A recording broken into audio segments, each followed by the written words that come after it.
दवाई कैसे लेना चाहिए, यहाँ आपको बहुत अच्छी तरह से हमारे सब जो दोस्त मित्र यहाँ पर अच्छे तरह से उन्होंने बताया है।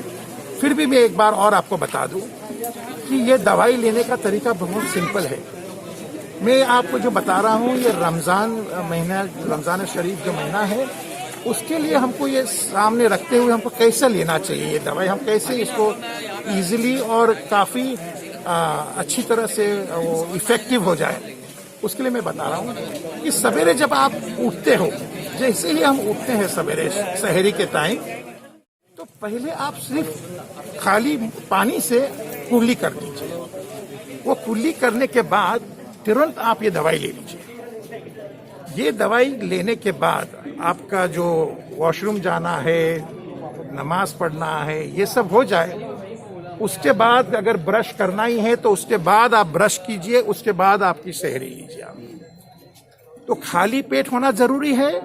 और टूथपेस्ट का टेस्ट आप सब जानते हैं कि वो जल्दी से जाता नहीं है मुंह में से, और वो हमारी दवाई को डिस्टर्ब करता है।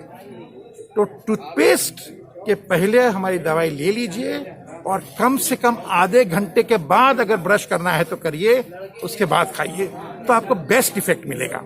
क्योंकि होम्योपैथिक दवाई का जो असर है वो मुंह के अंदर जो नर्व्स है, जो नर्व्स को बोलेंगे नसें जो है मुंह के अंदर की, वहां से वो मैसेज ब्रेन को जाता है, और ब्रेन का मैसेज आपके सिस्टम को जाता है, इम्यून सिस्टम को जाता है। तो ये जरूरी है कि मुंह के अंदर की नसें के ऊपर और किसी चीज का असर ना हो। उसलिए कच्चा प्याज नहीं, कच्चा लहसुन नहीं, लवंग नहीं, क्या पेपर को बोलते हैं, काली मिरी नहीं, जो ऐसी चीजें जो स्ट्रांग टेस्ट वाली होती है, वो 3 दिन तक नहीं लेना है आपको। बस इतना ही करना है। और 1 महीने तक कॉफी नहीं लेना है, क्योंकि कॉफी होम्योपैथिक दवा का एंटीडोट है। तो 1 महीने तक आपको कॉफी नहीं लेना है। बस ये इतना सिंपल है।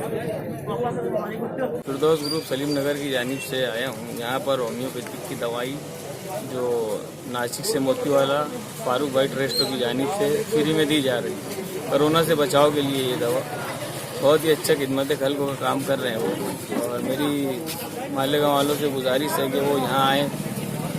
अरकम मस्जिद के पास जमजम आइस फैक्ट्री की गली, अरकम मस्जिद के बिल्कुल सामने, यहाँ आए और यहाँ से गोली ले जाएं, और अपने अपने वार्ड में हर घर में मुफ्त गोली दी जा रही है, पहुँचाए।